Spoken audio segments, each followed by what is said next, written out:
Hi there, Allison here with another Cab Franc du jour. Today's wine is taking us to the Paraja Altamira GI in the Uco Valley in Mendoza, Argentina. And we're looking at the Zuccardi 2022 Polígonos de Valle de Uco, Paraja Altamira, Cabernet Franc. For 3 generations, the Zuccardi family have been one of the great pioneers in viticulture and winemaking in Argentina. In 1963, Alberto Zuccardi planted the family's first vineyard to showcase the new irrigation system he had invented, an innovation that would go on to reshape the viticultural landscape across Mendoza. Today, the winery is led by third generation Sebastian Zuccardi, who is one of the leading winemakers of his generation. And he's deeply committed, curious, and passionate about the terroirs of the Uco Valley. Sebastian is supported in the vineyard by viticulturalist Martín Di Stefano and in the cellar by head winemaker Laura Principiano. Zuccardi's journey with Cabernet Franc began about 10 to 15 years ago, and today they're farming around 23 hectares of Cabernet Franc vines planted across 3 regions in the Uco Valley, Paraje Altamira, Gualtieri, and San Pablo, and they're also sourcing a little bit of Cab Franc from some growers. And from this, they are making a diverse range of single varietal Cabernet Francs, including 3 that are part of the Polígonos range, or their village range. And these wines are intended to showcase the diversity of terroirs from across the Uco Valley. Now, before I get into some of the details about today's wine, I want to provide a little bit of an overview of and update to the Cabernet Franc picture in Argentina, because currently there is nowhere else in the world where Cabernet Franc is seeing such momentum and growth. As of 2024, there is 2,008 hectares of Cabernet Franc vines planted in Argentina. While this represents about 1% of the area under vine in the country, since 2010 they have planted 1,400 hectares of Cabernet Franc vines in Argentina. And of this, over half, 750 hectares, have been planted just in the last 5 years. Now, if we imagine, it typically takes 3 to 5 years for a vine to start producing fruit from a qualitative perspective, and then another 5 to 10 years more after that before we truly start to see the merits of the vineyard and the finished wine. So we are really just seeing the tip of the iceberg of what Argentina is capable of as a producer of Cabernet Franc. What's more is that 92% of the Cabernet Franc produced in the country is being bottled as a single varietal wine, not as a blend. So Argentinian producers are putting their Cabernet Franc front and center in their wines, as opposed to it being an accessory variety in blends, which is what we typically see in most other regions. All of this is to say that while I don't think we will ever see Argentinian Cabernet Franc reaching the volume or popularity of Argentinian Malbec, I do believe we will be seeing a lot more Argentinian Cabernet Franc gracing store shelves and on wine lists in the years and decades to come. Now, today's wine is taking us to the Uco Valley, and more specifically, the Paraje Altamira GI. The Uco Valley is the most important region for Cabernet Franc in Argentina. There's currently around 944 hectares of Cabernet Franc vines planted here, and this represents about 47% of the Cabernet Franc planted in Argentina and about 60% of the Cabernet Franc planted in Mendoza. And the Uco Valley has really been the source of the majority of the growth in Cabernet Franc plantings in the last 10 years. Located in the region of San Carlos, which is the region furthest south of the 3 regions in the Uco Valley, the Paraje Altamira GI was established officially in 2013, though the prestigious viticultural history of this region can be traced back about 100 years. In terms of the modern viticultural history of Argentina, Paraje Altamira as a region was really one of the first regions in Mendoza to start appearing on wine labels of premium wines back in the early 2000s. And today, this region is considered one of the country's great Grand Crus. Now, what's particularly interesting about Paraje Altamira as a GI, or geographical indication, is that it was the first GI in Argentina to be established based on terroir factors as opposed to political borders. And the most important of these terroir factors are altitude and soils. So the region is situated in the westernmost part of San Carlos. We are in the foothills of these Andes Mountains, and the vineyards are planted at the highest elevation possible in San Carlos, which is around 1,000 to 1,200 meters above sea level. Now, this elevation, coupled with the fact that we are quite far south in Argentina, means that we have a wide diurnal range in temperatures during the growing season. So very cool nights to offset the warmer daytime temperatures, and this helps to slow down ripening and preserve acidities. Now, in terms of soils, Paraje Altamira is situated at the very first part of this large alluvial cone from the Tunuyan River. So the soils here are eroded materials from the Andes that were deposited here by the Tunuyan River between 2.5 million and 12,000 years ago. These soils were deposited at a time when the river was flowing at its fastest rate. And because of that, and because of the position of Paraje Altamira, the subsoil here is composed of these very, very large granite stones, and in some cases, granite boulders that are upwards to 2 meters in diameter. And the majority of these granite stones have this thick layer of calcium carbonate coating.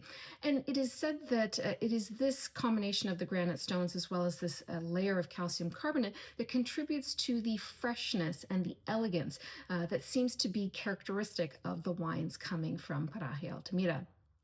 Now, looking a little bit more closely at today's wine, this is coming from around a 5.2 hectare parcel of vines, or a combination of parcels of vines, specifically 3 parcels, 2 of which are part of the Zuccardi estate vineyards.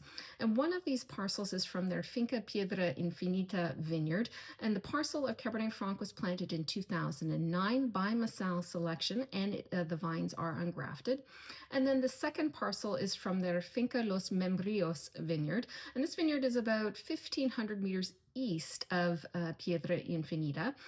In this vineyard, the vines were planted in 2014 with clone 214, which is one of the Loire clones, or the Loire clone, depending on who you ask. Now, in terms of the vineyard parcels here, both of these blocks are relatively flat, and the altitude here is around 1,081 meters and 1,060 meters, respectively. Now, in terms of topsoil, we have a sandy loam or a sandy textured topsoil. The topsoil depth will vary depending on where you are, but ranges anywhere from around 20 centimeters to 200 centimeters. And in general, the block of Cabernet Franc at Piedra Infinita, the topsoil there is a little bit deeper. Now, this topsoil is then followed by the subsoil of those very large granite stones that have that calcium carbonate coating that made this region so famous and so desirable for viticulture. Now, in terms of viticultural practices, they will do some shoot thinning in order to achieve their desired yield and yield canopy balance, but they won't do any leaf removal or grain harvesting here in their parcels at Paraje Altamira. And of course, like the majority of vineyards in Argentina, drip irrigation is installed. Now, I asked Martín Di Stefano, the viticulturalist, how their work with Cabernet Franc in Paraje Altamira differs from that in Gualtieri or San Pablo. And the one thing that he noted most importantly was the fact that because of how stony and calcareous these soils here are at Paraje Altamira, the Cabernet Franc vines tend to yield much lower and are less vigorous. And because of that, the fruit actually ripens much more quickly. So they tend to harvest their Cabernet Franc at Paraje Altamira about 1 week before the Cabernet Franc at Gualtieri, and anywhere from 2 to 3 weeks before their Cabernet Franc at San Pablo. Now, in terms of winemaking, the fruit for this wine is all hand harvested and it is all destemmed, and fermentation is in concrete with indigenous yeast, and the fermentation temperature ranges from around 25 to 28 degrees Celsius.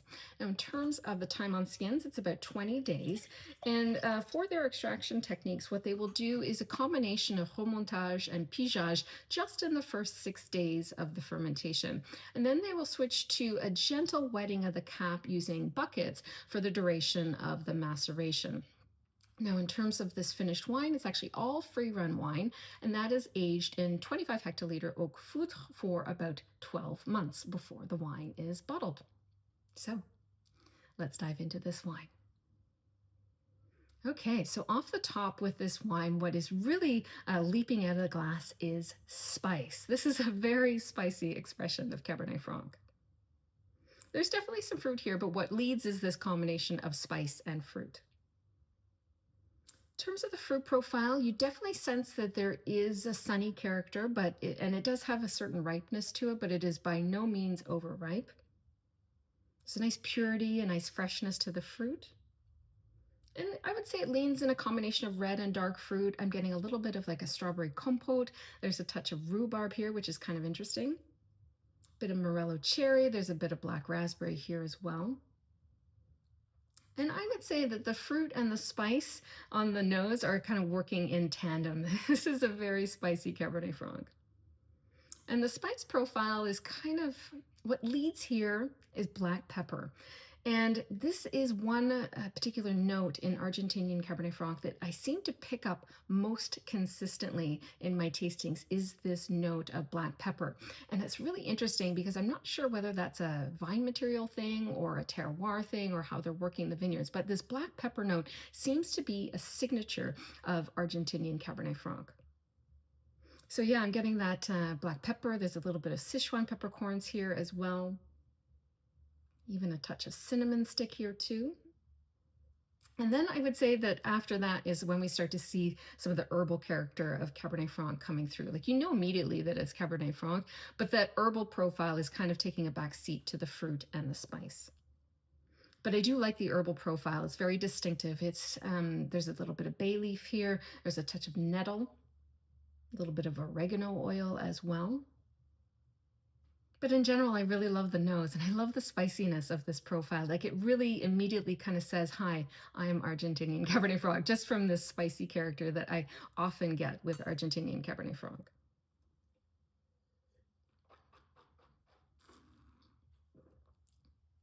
On the palate, the fruit profile is pretty consistent to what it was on the nose. Perhaps, if anything, that black raspberry is pushing forward a little bit more. But what's more important about the palate is I think it actually is a little bit more herbal and earthy on the palate than what the nose was showing, which I quite like actually, because that's providing this nice counterpoint. So we have this sort of more plush, riper fruits on the nose, and then that's balanced really beautifully by this herbal, earthy profile on the palate. And the herbal profile has a little bit more layers on the palate. So I'm getting a touch of mint. There's a little bit of eucalyptus here as well. There's a touch of potting soil, which is really nice. And then we're getting more and more of that spice coming through. So that black pepper, there's even now a little bit more white pepper as well. And there's also a touch of clove here too. There's also a little bit of a kind of a Hungarian paprika note on the palate, which is really nice. In terms of the acidity, this wine has really beautiful acidity. It's lively, it's refreshing, it's mouth-watering. Yeah, the acidity is great. It's providing this wonderful cleansing effect. And the acidity is working beautifully with the fruit. And the tannin profile is quite lovely. Very finely textured tannins that have a nice velvety sort of presence to them. And there is this enveloping character and almost creaminess about how the tannins feel. And this is another signature that I'm starting to notice in Argentinian Cabernet Franc is how the tannins present in the mouth. We have to remember we have vines at altitude here. So we're talking, in this case, around 1,100 meters above sea level. And what happens is as we increase or move up in altitude, we're getting closer to the sun. That leads to thicker skins, a higher skin to juice ratio. So the tannins with Argentinian Cabernet Franc are going to be more pronounced. We get more flavor, more texture, more polyphenols. All of those things come from the tannins. And so the profile of Argentinian Cabernet Franc with regards to the tannins tends to be very distinctive. So I do get this almost more, there's almost more volume of tannins, if you will. There's still Cabernet Franc tannins, like they still have this wonderful velvety texture to them, but there's just a little bit more of those tannins, which is really quite interesting. In terms of the profile, in terms of the finish of the tannins though, they do have a really lovely, almost chalky texture to the finish, which is quite nice. The fruit concentration of this wine and the intensity of this wine is really quite beautiful, very representative of the place, I think. It's round, it has some nice breadth to the palate. I would say this is probably medium plus body. It's not full bodied by any stretch of the imagination, but it is on the medium plus side for Cabernet Franc, but it also has some wonderful elegance to it as well.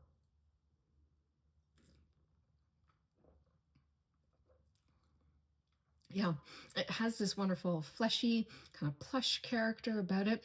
But the way the herbals are working with the fruit is creating this lovely sense of restraint and elegance and finesse about this wine, and how the acidity is also working with those very, very fine chalky tannins as well. It's quite lovely. This is a really serious wine. It's a contemplative wine. It's got presence, it's got layers, it's got balance. It's got really everything. It's got varietal character. It has everything that I want in an Argentinian Cabernet Franc. And I think that's why I love this wine so much, is the fact that it feels very true to the grape and very true to the place. And I am becoming even more and more as the months go on and as I taste more and more examples of Argentinian Cabernet Franc. This is a region that I am super, super excited about, and Zuccardi is doing such a fabulous job with all of their Cabernet Francs across their range. We're talking no use of new oak. Sebastian is working with predominantly larger oak or all concrete, depending on the wine. So we really get a pure expression of Cabernet Franc and a pure expression of place as well in their Cabernet Francs. And I really love that. And I love that they're really kind of one of the leaders with regards to the variety in that way, because it's going to help shape sort of the future of Cabernet Franc in Argentina. And this is a delicious wine. And I think it also, while this is only the first time I've had a Cabernet Franc from Paraja Altamira, there is a certain presence about this wine that it really feels quite special to me. Like, it does have this there is this certain somewhereness about this wine that I think is really distinctive. And this is going to be a region that I'm going to kind of keep my eye on as far as Cabernet Franc is concerned, along with Gualteri and certainly a few other places. Agrelo is another one that I have my eye on as far as Cabernet Franc is concerned, because I think the expressions from these places are really distinctive. And really, we are entering a very special time for Argentinian Cabernet Franc in the years and decades to come. And I think this is just, like I kind of noted at the beginning of this video, this is just the tip of the iceberg as far as the quality and the expressions. And as producers get more and more confident with how they're working with the variety and where it is best suited in terms of their vineyards and how to work with it in the cellar, I think we are going to see some outstanding Cabernet Francs coming from Argentina in the years and decades to come. If you've had the pleasure of tasting the Paraja Altamira Cabernet Franc from Zuccardi, I would love to know what you thought of this wine in the comments below, or perhaps you have another favorite Cabernet Franc from Argentina. I would love to know what that wine is in the comments below. And of course, as always, I'll be back again soon with another wine. Cheers.